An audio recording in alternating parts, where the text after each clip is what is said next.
You are now welcome to the We Don't Play Station. Wow. Happy Friday.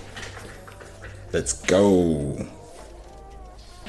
Hey, what's up? What's up? How are you? I'm great. How are you?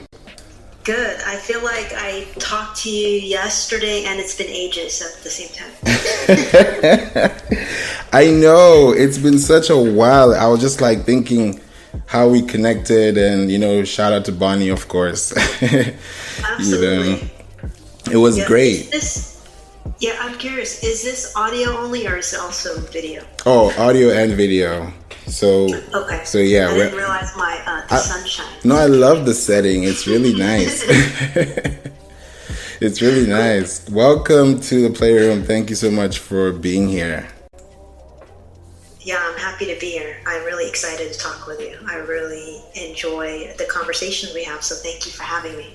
You're welcome anytime. It's amazing how when you think about audio response and branding and personality, you kind of forget the little things. So I know. yeah, exactly. So today I just want people to know like more about you, who you are, because I'm sure they're wondering who is this. So yeah, let them know who you are and what you do because we have so much to talk about, and I'm excited for you to be here. Yeah, thank you. Well, my name is Geraldine Convento. I'm from the San Francisco Bay Area, and I'm a web presence and SEO expert, and I happen to also own multiple companies here in the United States. Amazing. It's amazing that you mentioned those two keywords, which was, personality and SEO. It's like you bring the two together and you actually bring out something that's valuable. It's a problem sharing tool. Well, thank you. I believe exactly the same, and I know, in our industry for SEO, there's a lot of misconceptions of what that really means, but it's so powerful in terms of being able to bring awareness to really valuable brands and business offerings. And I Yeah. think that it's very underutilized. So I'm excited for us to get into this conversation because a lot of people don't really know what SEO is. Yeah, sometimes when they hear SEO, it's like, what is that? It's like search engine optimization, and at the same time, it's what you look for is what you're going to get. So you think about it, it's like, okay, you put some time in this, put that, and you're like, oh, wow, if you realize that you're able to build a presence that you can connect with, it's like, oh, this is really different. You don't know what your audience is expecting, neither are you. So, but at the same time, it's tailored towards the passion and the influence that you want to bring to the conversation. Yeah, absolutely. And unfortunately, in our industry, a lot of people, um, it's become a buzz term, and people have learned to do portions of it and aren't really doing it the way that it needs to be done. And I see a lot of people being ripped off for SEO campaigns and getting no results, which is a shame. That's true. It's like you think about the value and you think about, do I really need this? There's a tug of war. It's like, okay, this is what I want, but this is what I don't need. So it's like, how can we help you? Because it's understanding the need for each of them to like for you to now make that decision to be like, okay, maybe I do need to pay more attention to this side. And then Yeah. yeah. And the thing about it is, it's such a long-term game. I mean, you can absolutely rank better on search engines in a short period of time. However, it's really meant to carry throughout your career and your breadth of work. So if you're a large company that has started at one place and plans to scale really big, then it's something that you need to start now. And it's not just about keywords or anything like that. It's really about where you're being featured, articles that you're guest posting on your website, your social media, and how you're leveraging all of that in a Yeah. complete ongoing marketing campaign. Exactly. It's like the you brought something to my attention, ongoing campaign. Now, explain that to someone who doesn't know what a campaign is or what that's supposed to do. Yeah, well, a lot of us, when we think about hiring a web developer or a marketer or copywriter, we think of a project. However, you always have to link all of these things to a larger strategy. So the campaign to me always contains certain components. The first one is foundational. So foundational means, what is your brand? What's your message? What is that keyword strategy, or how are you going to position yourself throughout the internet so that you can tell your story in multiple places? Yeah. So first, do that. The second is implementation. So what marketing methods and initiatives are you going to put out in the world? And when that's complete, what other things like funnels are you going to use to actually draw someone to being a lead? Because having brand awareness, people knowing about your business and your name being everywhere is a great thing. However, if they go to your website or anywhere else and they're not clear about what service you offer and how they can buy from you, then it's a complete waste. And I think that when marketers or any web developers or any companies like that sell a service, but they don't present it in this way, it gives the client a perception that, oh, I have a beautiful website, but my website doesn't work. It's not a way for my company to scale or make money. It's just there. But it's completely the wrong approach. And I really appreciate what you do with your company, because I know you all take that well-rounded campaign approach as well. Yeah, definitely, because I think it's all in the consumer's user experience, but also in understanding what is your personal experience with this product. Like, what are you telling people? Are you telling a story? Are you selling a story? Like, you got to choose, and you can do both, but you can equally balance and realize that it's in the why and it's in the how. And you can do those two by being confirmed within yourself that, hey, I don't think I'm ready to do this now. Let me wait a year. Yeah. You know? Yeah, and in those phases, it's so important for them to look at where their company is now and where they plan to be. Because another issue that comes up sometimes is that marketers or someone who will do a campaign will bring a lot of business, but if you don't have the capacity and the systems to really have onboarded a whole bunch of clients, it's going to fall apart. So you have to think about all of these things in advance. What is the once we get all of these leads, what's going to happen? Who's going to talk to them? Who's going to do customer service? How are we going to continue to generate leads over time as this process we've already implemented is happening? Yeah, definitely. And I think when you think about the technical side, it starts to get really layered up. And you don't know where to start. You don't know where to pick from. And then there's this new term. I don't know if people heard of it. It's like omni-channel marketing. It's been there, but it's just not really talked about. But it's talked about in different other contexts. But it's like, if you think about the whole idea, it's pretty much what you just said, literally. And it's all about, what does this person get when they contact me? What do they feel like when they remember my product? What do you think about this service? Is it a choice or is it a priority? Is it, where do you fit in? And if you think about those things, it's like, okay, someone needs this and it's something that you're actually presenting, then that person actually cares, because they're like, wow, this person took their time. So it's different, but also people don't know that they can't even tell that story because they don't have a website or there's no SEO. So it's a whole wired, complete, like you said, a complete waste when you don't know what's going on. So for someone who doesn't know how to start and be like, okay, yes, I understand, but okay, what can I do now? It's all about, is it content? Is it audio podcasts? Is it blogs and connecting? What are you trying to do? Is it your social media? Is it emailing? What do you have that can really speak for itself? Because you can start somewhere, but how does someone start somewhere? I think the first step to anything is always measurement.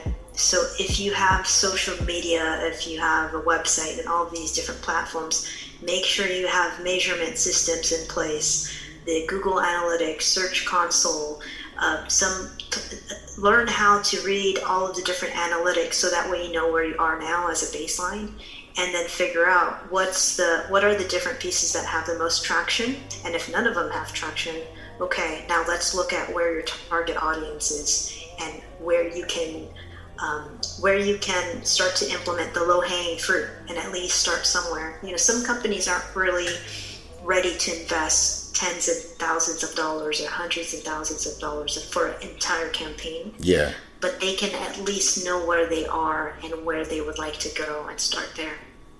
That's a good one, because now they think about more on the story building rather than the, okay, I got to do this, I got to do that, I got to do this, I got to do that. It's like, okay, I know I got to do this and that, but have I done this first? and then they'll be like, oh no, okay, backpedal, and then come back and they're like, okay, this works. And then if it doesn't work, you're like, maybe I should try something else, because it's probably not what they're thinking. Some people think, oh, text message marketing. People think email marketing. People think the list is endless. Email marketing, live videos, being interactive with the audience. There's Clubhouse now. Thank God for Clubhouse now, so, it's like you think about it, but at the same time, you're like, if this did not happen on LinkedIn or Clubhouse or Instagram, would it have the same effect when you meet that person in person? So it's different. And then people also don't know you. That's why it's like they want to, but you have to tell them something that they can remember, just like they would do for you. So it's all about conversation, but people still don't get it.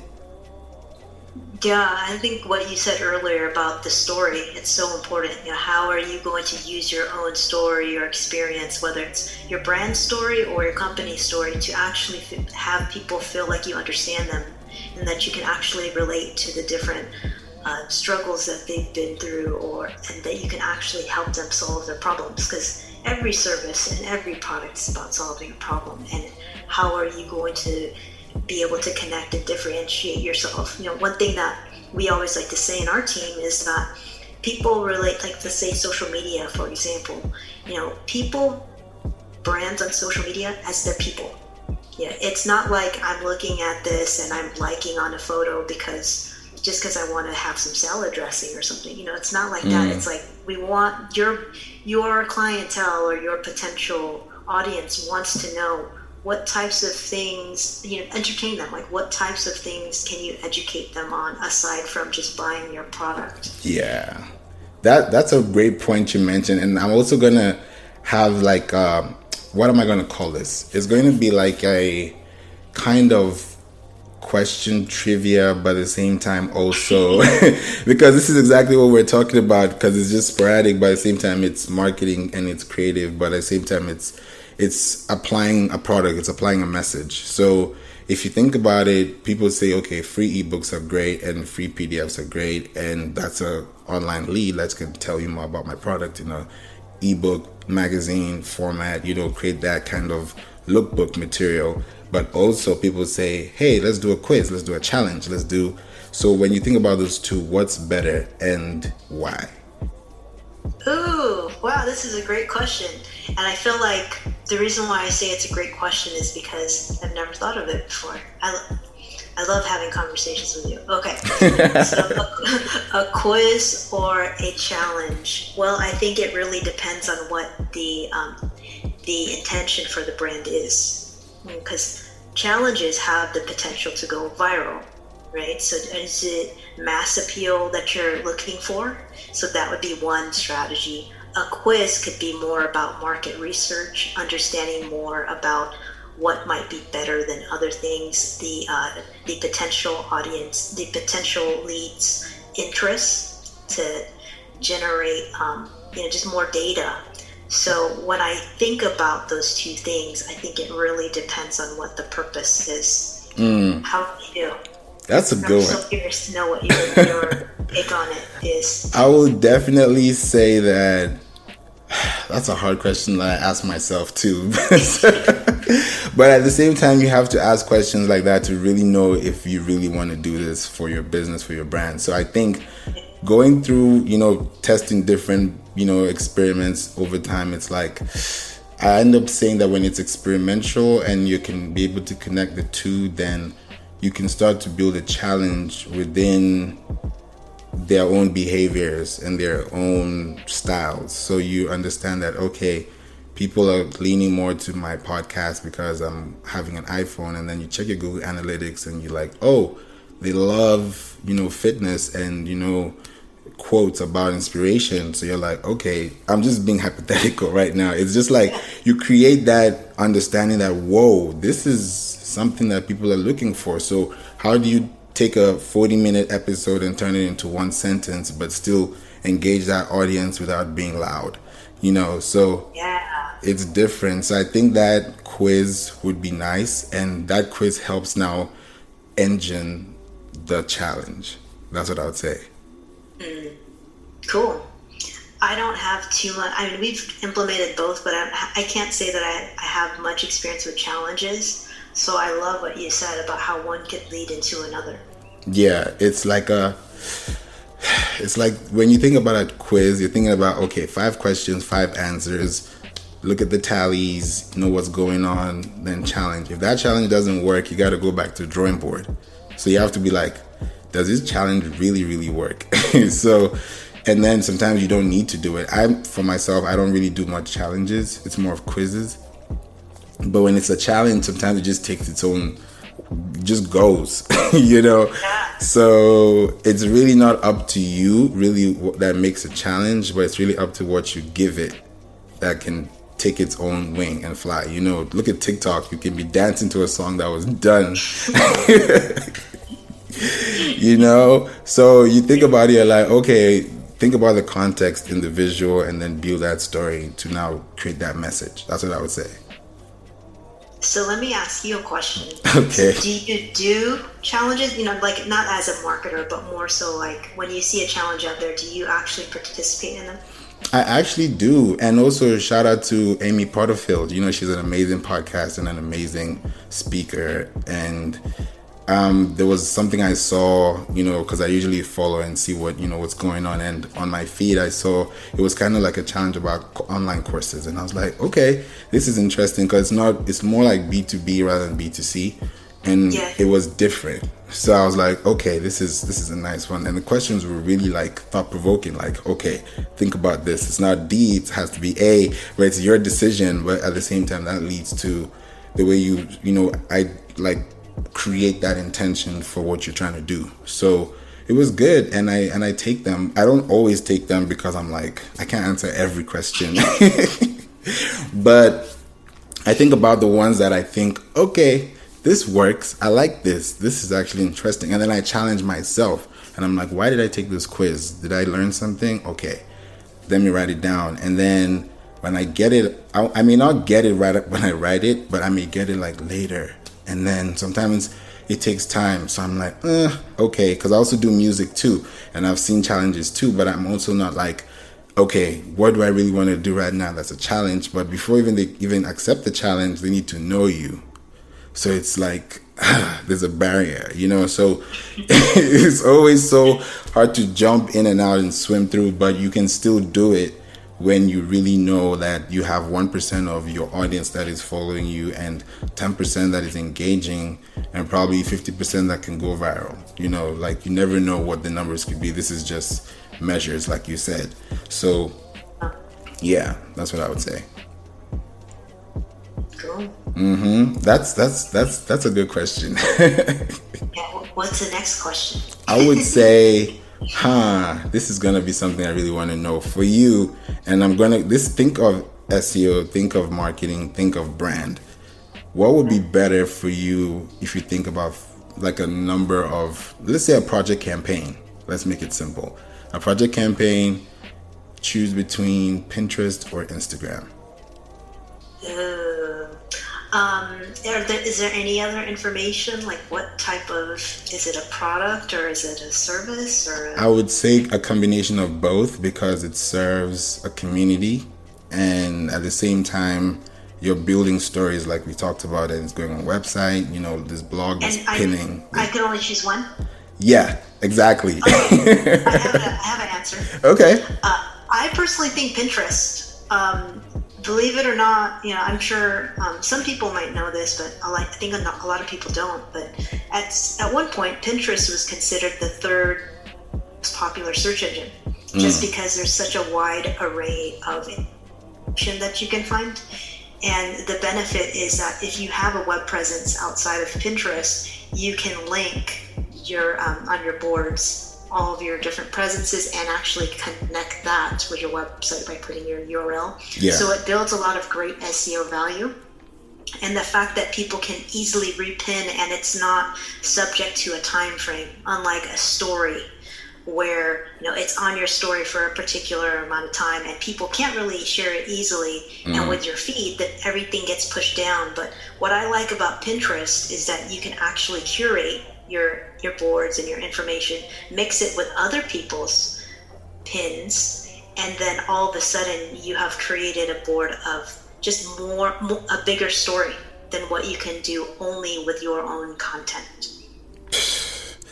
And that just leads to user-generated content, but it's not really used because people don't understand. It's being used, but is it really being used the way it's supposed to be used, when it's supposed to be used, or people are just probably guessing? Because sometimes it can be crazy. I remember one time, this was a shocker to me.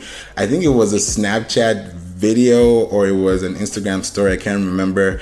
But I used the hashtag and I was able to connect to the audience. And it was like I was at a basketball game. And I think this was in Orlando. So it was like, oh, okay, they're playing some really, really good, basketball out here. So I now did a quick Snapchat or an Instagram. I can't remember what it was. But the next day, I was like, how did I get 1,000 views on this thing?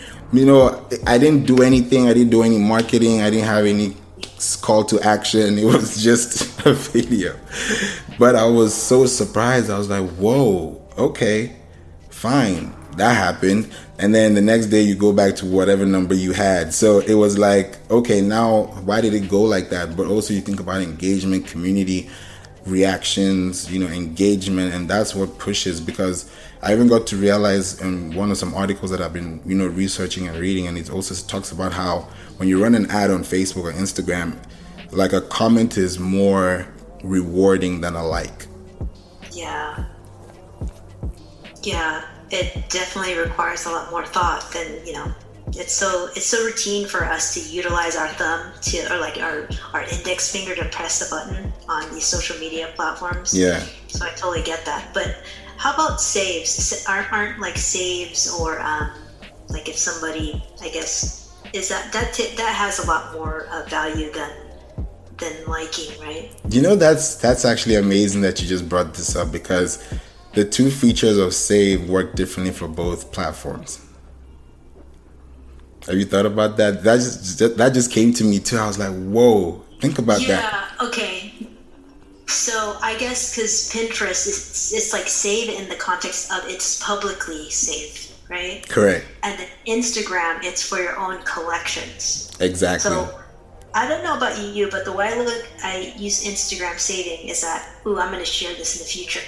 But that future could be a year from now. I don't ever have a time frame of when that could happen. Right. But with Pinterest, it's immediate. You're right, it is different. Yeah, that's a really... it changes the game, because now you realize, oh, this is pinnable, this is searchable, this has no download, it's just a view, and at the same time it's a conversion because it relates to the context of the information. So you're like, oh, this is really different, so you think about it and you're like, maybe there is something you can do about this. But it's also consistency that really tells you if it's gonna work, because you may think, okay, it works, but if you do it once, twice, 3 times, you don't get no reactions, no feeds, especially on Pinterest, you'll be like, this thing is not working. And I'll be honest, sometimes I felt like, wow, this thing is really not working. And you see accounts with like 1 million views, you see the shop, you see amazing stories. It's like, this is a beautiful place to be. And Pinterest is a positive place to just express yourself. And that's really the difference also in terms of consumer behavior and thinking. So think about that and then tie that into sales, marketing, and branding. How does that apply when you think about Pinterest and Instagram for that kind of article, news feed, mailing list kind of, community society? Yeah, it's powerful.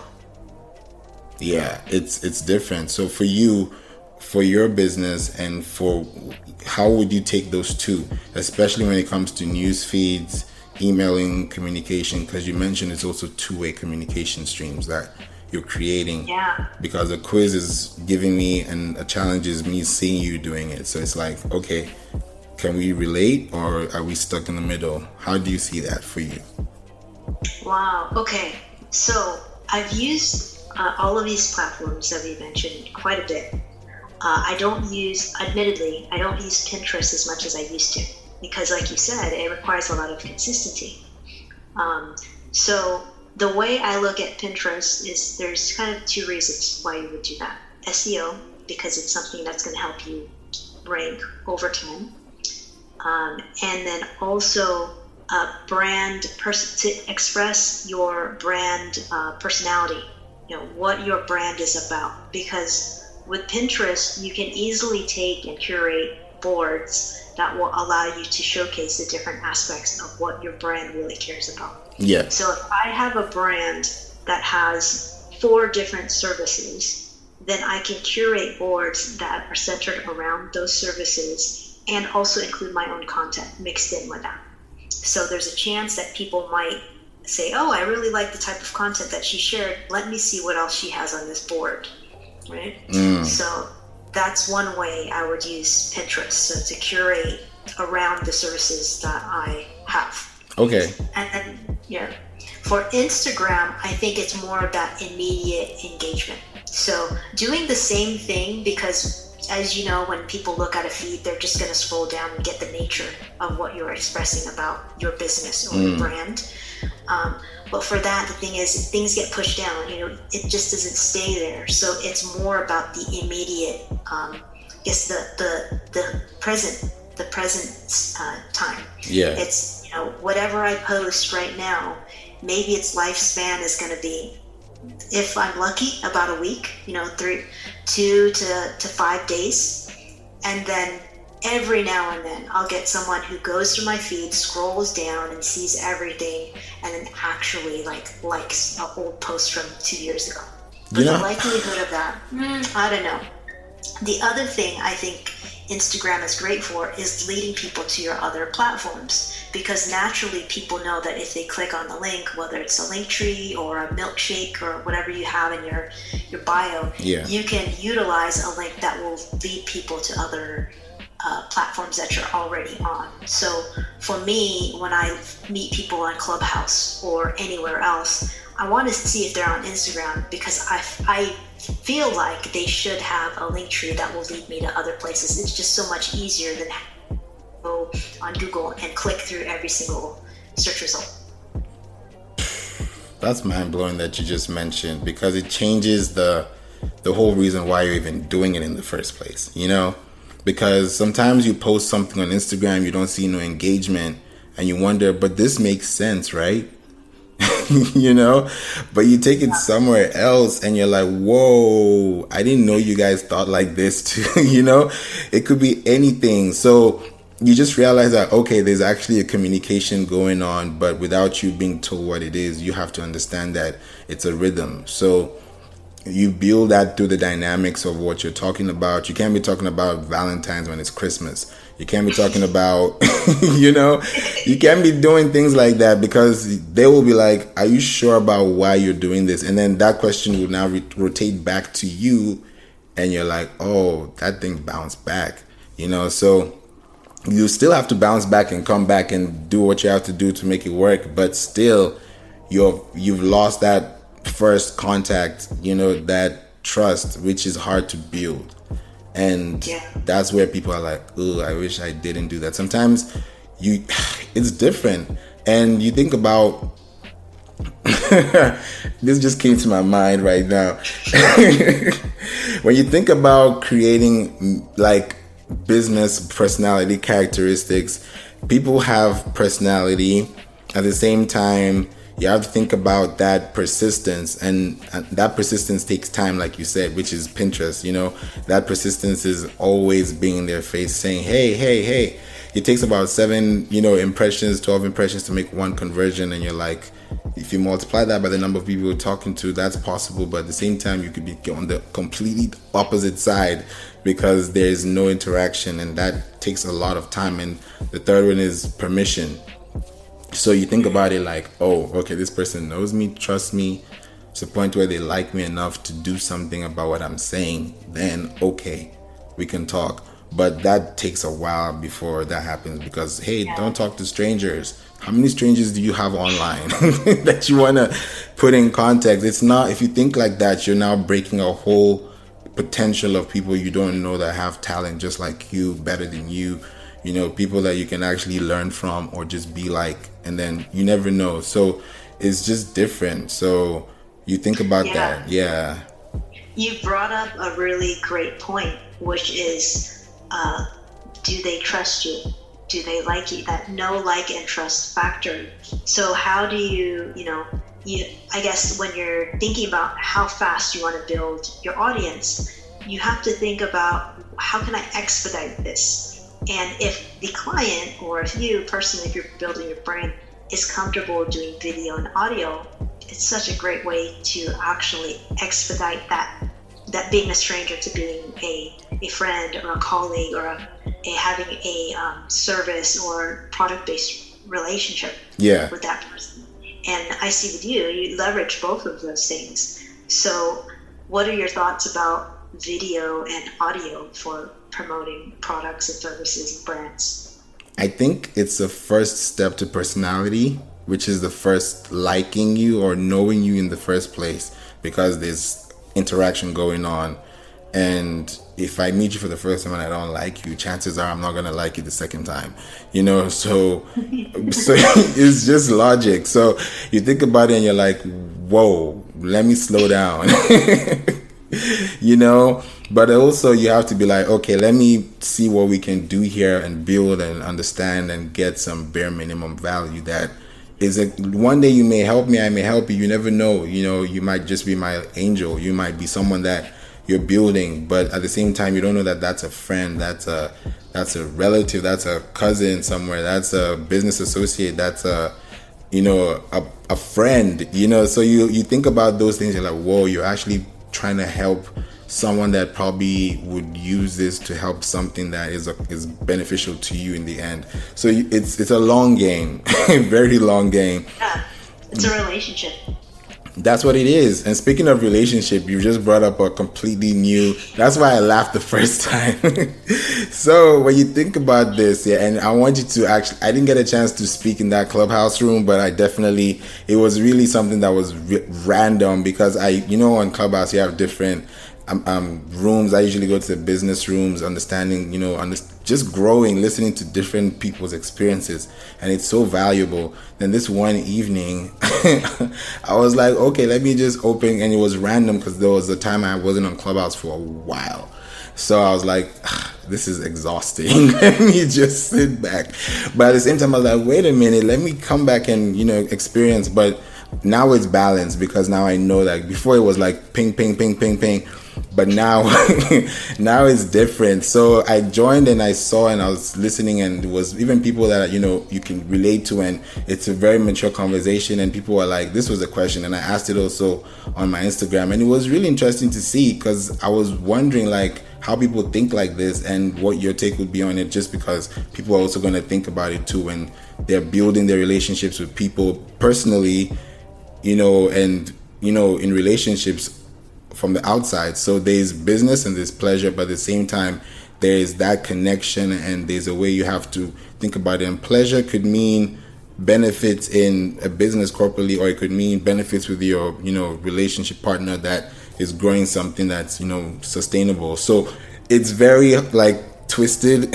So you have to think about how you're expressing it so that it fits the right context, and it's really deep. So what would you say in this question, because it was posed out in the clubhouse room, about like if you are sexually active, would you be more productive or less productive?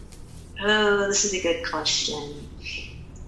I guess it all depends, and for me, I think it depends on what your focus is. Yeah.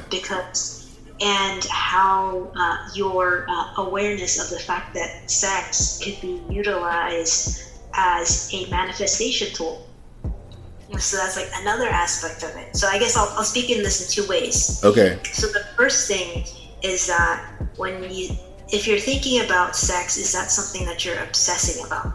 You're successful in business, but you're obsessed with sex. Is it distracting you from the goal that you're trying to achieve? So in that case, maybe it's not as productive. However, if you have very clear goals that you're looking to achieve, and you understand that sex, the energy of sex, could actually motivate you and can be used for manifestation, like in the sense of like visualization, and I'll get to that part soon. Yeah. And it could be productive. So what I mean is that, think about it. When you come, right? Yeah. It's the most powerful, like bodily and like mental experience that you can have.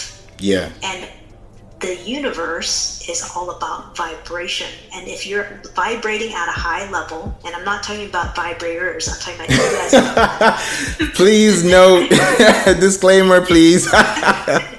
Where's the bell? Where are we bringing this conversation? Okay. Yeah. This is still very related, and this is all about achieving your dreams and goals and business success and all that. Yeah. So if you're vibrating at a high level, we're talking about high vibes, right? Then you're going to be able to manifest more. So when you're coming, you need to visualize and think about your goal. Do you want millions of dollars? You want to have a beautiful home, that car, or whatever you want?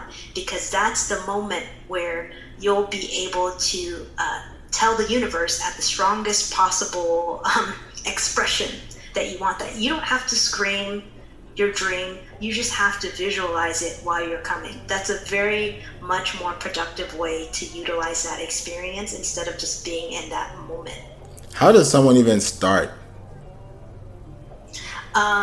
No, I mean, not in the literal sense. I mean, like in the whole mental capacity to just be mature enough. It takes time. Practice. Yeah, practice. So what some people, if you're not someone who could like easily just change what's in your mind when you're like coming and closing your eyes. Yeah. Put something on the ceiling or on the wall, like something you can look at while you're coming. So you're having this powerful experience. You're looking at that bag of money or whatever it is on the wall. I don't know what. You know, people are going to take your advice. People are going to take your advice with. Yeah, this is because I love this conversation, because sometimes people are like, oh, yeah. But I'm like, hey, yo, listen, this is real talk. So yeah, please proceed. If they have, go ahead. Yeah, because this energy, right? That Kundalini energy, or goes through all of your chakras, right? It's like flowing through you. You're looking at this thing that's in front of you, a symbol, if you're more of like a thinker, like analytical person, maybe just have a thought or like something. Yeah. I know it could be very hard. You have to practice it, but it's powerful. That's all I'll say. It's powerful, and if you do that over and over and over again. And on top of that, you don't even, one of my business partners, Robert Zink, he teaches about this. If you're not able, like, let's say you and your partner are like busy, you can't always have sex, do it on your own. Do it when you're like, pleasuring yourself. So if you think about it like that, do you have, because now that's a whole different conversation. That just like throws the ball left, because now I can't believe you asked that, but I'm glad I had an answer. Yeah, because it's great that wow, because now you think about it, you're like, whoa, how do you really think about stuff like this? Because that's why some people also have vibrators, like you said, because hey, I don't have somebody, so it could be anything. So now it's a whole decision on who's the relationship you're building with, how you're building with that relationship. Is it supposed to be there in the first place? And then you can make that decision. But sometimes people don't know because it's just too good.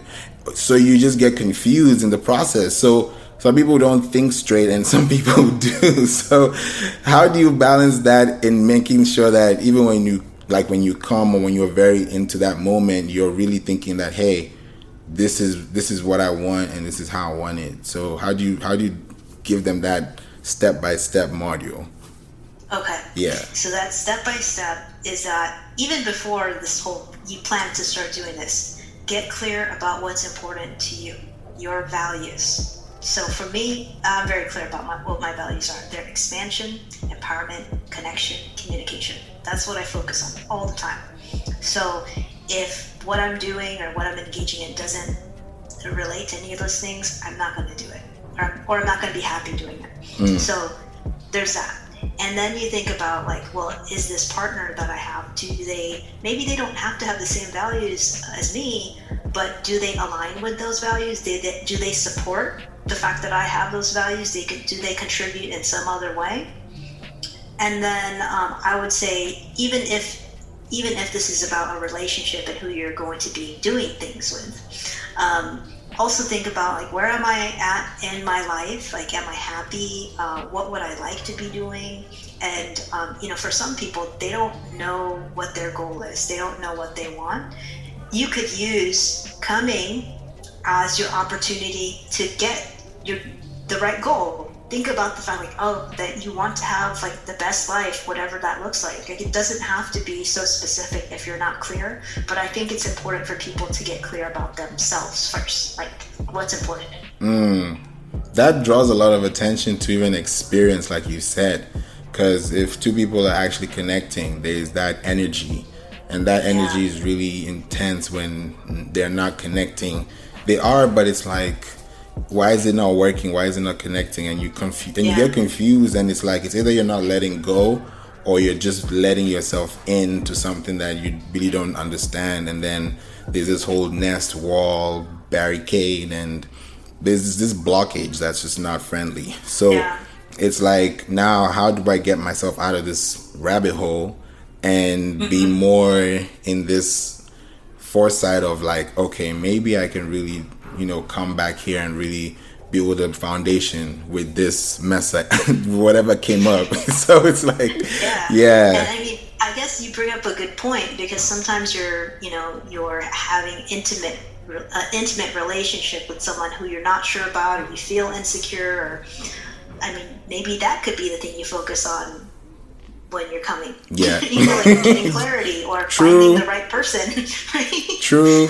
That's why when people, like, they argue and everything, and then they make up, it's like crazy, because it's like, I know. And you wonder why is it happening, and it's like, hello. You forget about everything. You just, like, focus on the moment. Exactly. That's why it's important to have goals and know what your values are. But I get it. It's hard. The whole breakup to make up thing, because there's so much uncertainty in a relationship in general. Things can, from one moment to the next, we're all, our energy is impacted by our own environment. So, if I'm dating somebody and they're out in the world doing their thing and I'm out in the world doing my thing, and we come together, like, I don't know what's going on for that person. I only know about when we're together. So when people are upset or treating you wrong, and I'm like, you don't know what's going on with them. And I'm not saying that there's ever an excuse for treating someone badly, but there's so many factors to a relationship. That's a strong point you just brought up, because now when you think about that moment, but you still think about the after effects or the thought process, how does someone heal from that, or understand that this is new and this should not be averaged or valued in a different mentality? Because that comes a lot too with that whole ego and that whole it goes crazy. Expectation.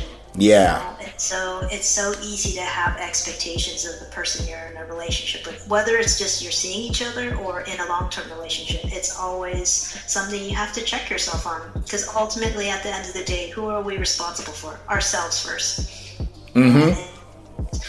I don't believe, people say that others can't change. I don't believe that. I've seen people grow and change over time, but I think that if you're going to grow in a relationship with somebody, you have to, like, look at yourself and how, I guess, your level of compassion, your level of, like, being clear about what your expectations are. That communication is everything. Yeah, it's deep. And then sometimes you also think that the reason why this person is probably not focusing is because this relationship is taking them back. Or this relationship is so good that we are taking flights every 3 months because we deserve this treatment, So you ask yourself, am I trying to fly out, or am I trying to stay in? Nice.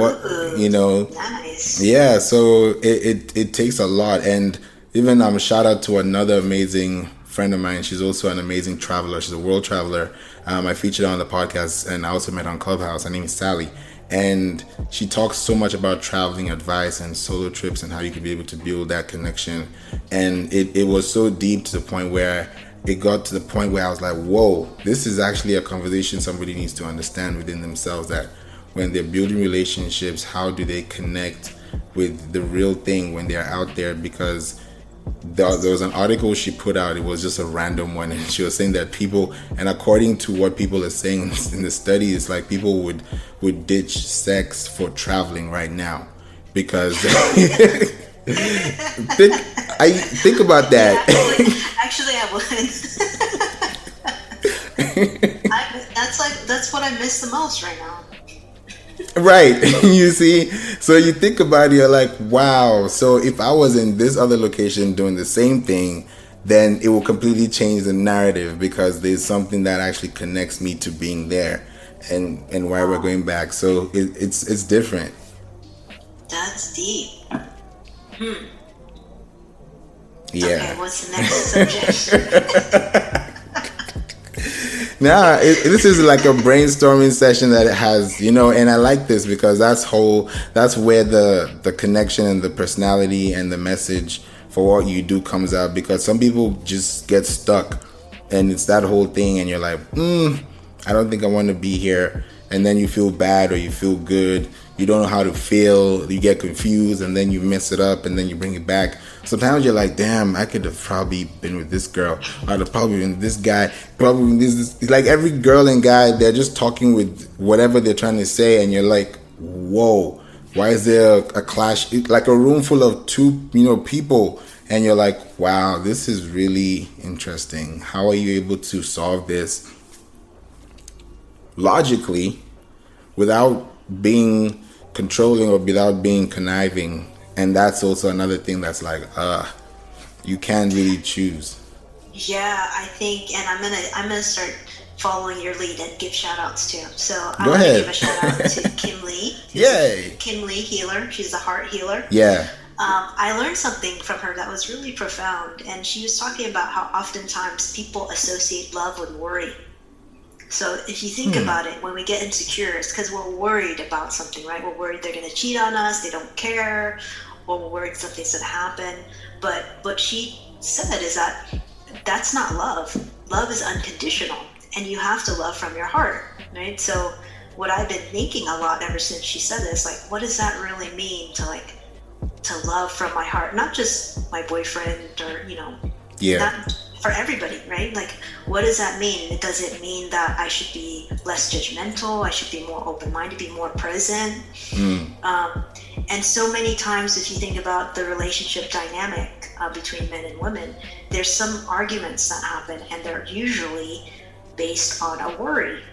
They get upset because they're worried about something happening, right? Yeah. So when she said that, I was like, it makes so much sense. And how about if we, as like people who are thinking about being in relationships or already in relationships, how about if we thought about our relationship to that? Like, how much do we worry and why do we worry? And is that causing more stress on our relationship or our dating life than it really should? I think that becomes the whole point of being so secure or personal or being emotionally attached without having a reason to be in control of your emotion. That's what I feel. And it's hard because some people just can't hold a conversation outside, they can't hold a conversation inside. So it's not the conversation that's a problem, it's what you're bringing out of the conversation. So it now changes the whole paradigm shift of where are you mentally, where are you emotionally, where are you physically, where are you spiritually, so that you can really sit down and be like, yeah, I need to check myself a little bit before I make another move. Because this conversation is getting so deep because it also relates to people's life trauma, like even before the relationships even happen. So, yeah. Like for you, and I can also put in a few things too, but like when you think about it like that for you, understanding that, did that take time to understand, or did you have to like literally call a last straw on something and said, if I really need to check myself right now, it has to be at this moment, or not, I'm just going to go right back and forth, and that happened. So where do you fall in, and how did that take time? If it was quick enough, or it was slow but progressive? I'll say slow but progressive, like very slow, because I am a person who's always been committed to personal development. So I read a lot, I take all these courses, I hire healers, and like all the modalities I try, right? Yeah. And I feel like I always get insights and more learnings about myself because of that. But at the same time, the subconscious is so, I don't want to say sneaky, but like you don't know what you don't know, So like, I'll give you an example. Like, I've been in a relationship for 12 years now, and Wow. we've had an awesome relationship. However, I know that there were times, like certain years in our relationship where I was very insecure, and I wasn't like, I was, if he is my boyfriend's a musician.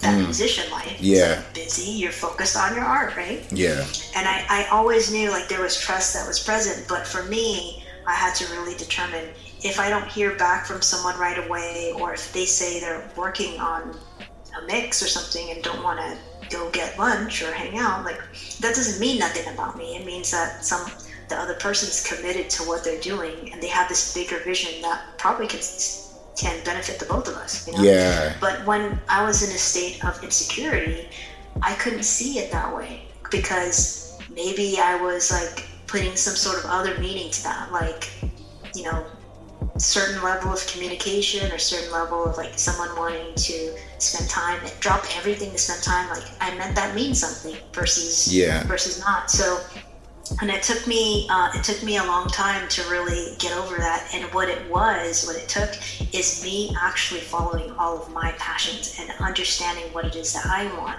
not in our relationship, but in my life. Like, if I think about that time of my life where I was like that, I didn't have as clear of a picture of where I wanted to be in my career and my life in general as I do now. And my relationship is completely different, because I'm not tripping off of all that other stuff I was tripping off of. I'm actually doing my business and connecting with people and collaborating and doing all these things I really enjoy. Yeah. So as a result, when my boyfriend and I come together and we're hanging out, it's fun. It's like, hey, I haven't seen you, like, we haven't connected for a while, let's like have fun. And I'm like, I'm just focused on that, and I don't have to worry about anything else. And I don't think I could have gotten there without actually figuring out what I want. Earlier I talked about values. That was really the turning point for me. When I figured out what my values were, that's when everything started to open up. My relationships with people got better. My relationships with my boyfriend, my business, everything started to thrive. And I couldn't have envisioned that happening. I'm really thankful that it did, though. That's a beautiful point you mentioned there, because it's kind of like the same thing that happened to me, that now that I'm really, really in an amazing relationship now, that is like, it's like, wow, God, thank you.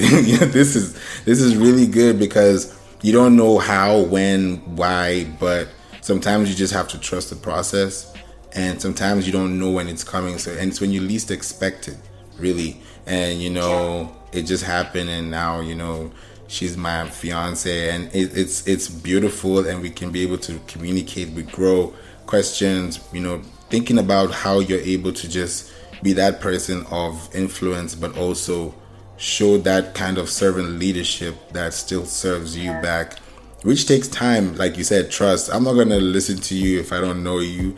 Like, there's that first hand natural, like, don't talk to me, don't talk to me. But it's like, at the same time, okay, what do you have to say? Okay, I relate with that. Okay, let's have a conversation. Okay, that's nice. Oh, I like that. And before you know it, you're very much now in conversation without being repelling of what you just happened to be in 15 seconds before that happened. Yeah, totally. And another thing I've gotten over time is that when both people in the relationship have different things going on, there's so much more that you can generate together.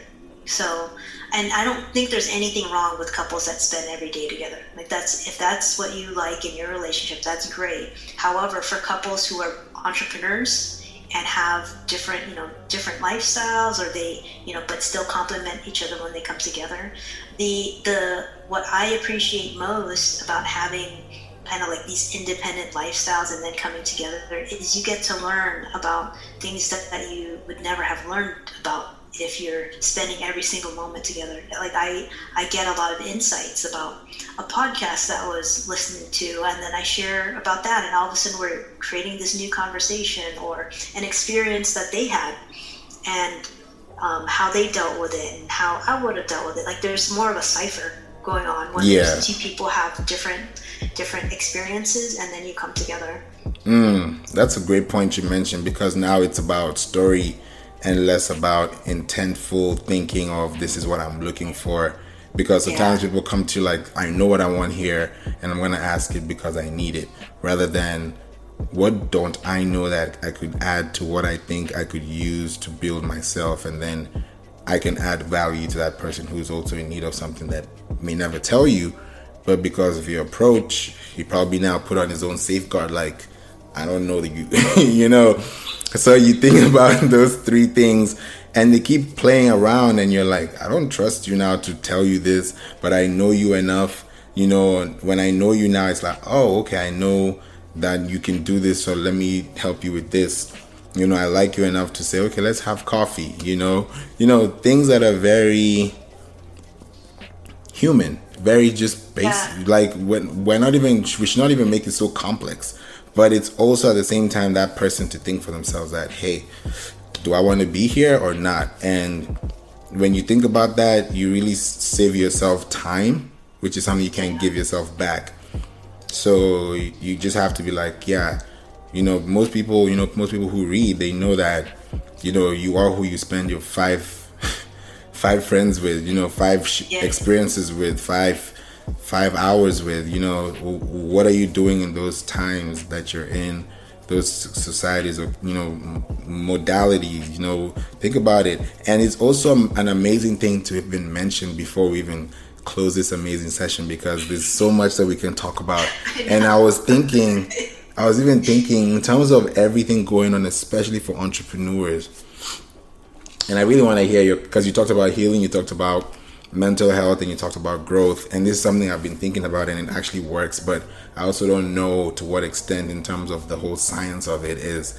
How do you think entrepreneurs should take their mental health also when it comes to clients, clientele, even small business owners, wherever you're working, and at the same time think about your therapeutic benefits, traveling, reading a book, playing with your friends, your newborn, your family, going back, spending time with yourself, with your lover, and at the same time thinking about the fact that you want to actually build something when you come back to it. So what would you say about that?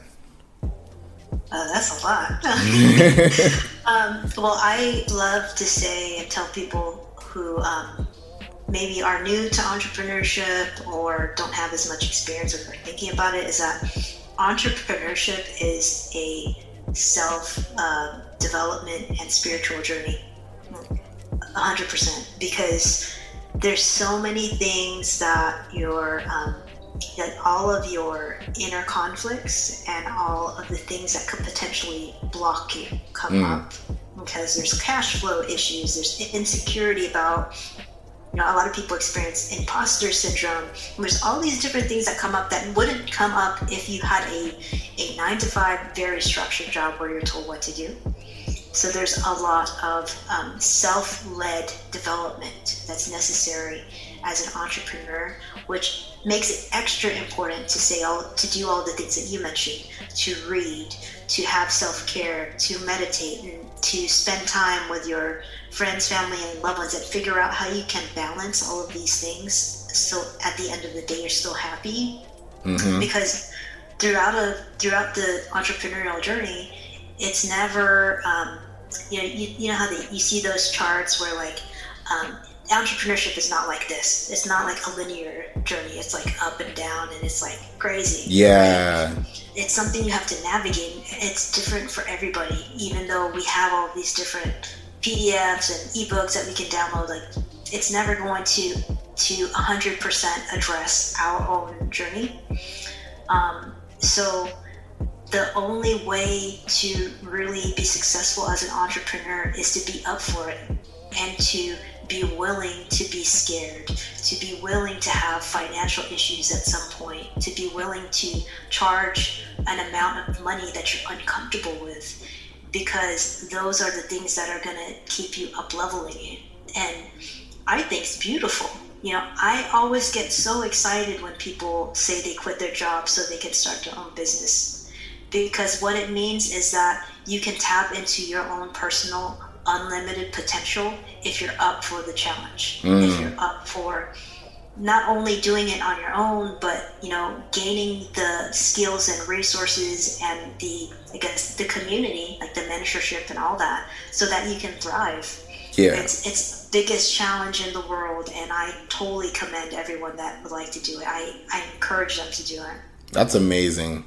That's a beautiful statement. It just closes out properly. And there's a bonus to this, which is also why I also brought up the question, because I was like, I really want to know, because massage therapy is needed, but at the same time, imagining doing that with your partner, or imagine doing that, you know, by yourself or with your girlfriends or whatever, you know, it's an experience. And at the same time, you think about it. And would you think entrepreneurs should also think about those things, because that also affects the physical? Sometimes you may be too stiff, you may not even be thinking straight, you sleep bad, you know, stress, you know. So how do you take that? That's why I asked first. Thank you. I've actually been thinking about this a lot lately, because there's so many scientific studies that talk about how emotions get locked in different places of your body. Like, especially in like the upper back, the lower back, the hips, you know, places where we're usually very sedentary, or like we kind of like tense up. So massage therapy, chiropractic, there's other practices like TRE, which is trauma release therapy. What else is there? Tapping. There's all these different physical things that you can do to release different type, I guess clear, I don't want to say clear chakras because that's something else, but, you know, like to just make your physical experience really align with your mind. Yeah. And I think what's most important for people is they should see what their comfort level is. I know some people don't like massage, even if it's from their partner, because they have like physical like trauma or like sexual trauma on being touched. But at least try, I think people should at least try something, because they say like that mind, body, spirit alignment. Like if your body is not, you know, comfortable, and if those emotions from way back in the past are just stuck there, they're going to stop you at some point. You know, the body doesn't lie. Like lately, I've been being very intentional about listening to my body, meaning understanding where I'm in pain. A lot of times I'm just like go, and maybe I'll get a chiropractic adjustment or a massage sometimes, but lately, my intuition has been telling me, wake up in the morning, and if something's in a pain, what is it? Like yesterday I woke up and like my right breast, like not on the side, was like hurting. I'm like, oh, that's weird. That's never hurt before. Like, what's that about? And like, I don't know what it's about. I mean, I'm sure I could look it up on the internet, but just knowing what's going on. Yeah. And stretching or doing something to try to alleviate that. I feel like for me, I mean, I'm 40 now, so I mean, I don't like to say, oh, I'm getting old, that's why I'm in pain, but I feel like maybe there's things that are not addressed from the past that were just locked in my body and are ready to show themselves, because I'm ready to deal with it. I'm a lot older. That comes with experience. That comes with experience, that comes with time, that comes with patience and building. So yeah, I would definitely suggest people should have more massages, have more meaningful relationships, and most definitely have more sex. You know, just be Think of and have a campaign for your marketing and your online presence. Exactly. Those are the keys to success. Those are your keywords. Oh wow, this is amazing. Thank you so much. I really appreciate you for being here. I hope people can really understand what being in a presence means, either online or being in person or in a meeting or in a stadium, what it means to you. Thank you so much. You're welcome. You're welcome. Anytime, anywhere, you're gonna be here. We're gonna bring you again. Definitely, I'm even be thinking about something before we go, that it will be like a virtual kind of conference or meeting that we can work with different people, because this series I would is love that. yeah. So let's continue this conversation on my YouTube channel as well, because I'm gonna start doing some lives or something on there soon. I like that. Definitely, let's do that. Awesome. Thank you so much and have a wonderful weekend.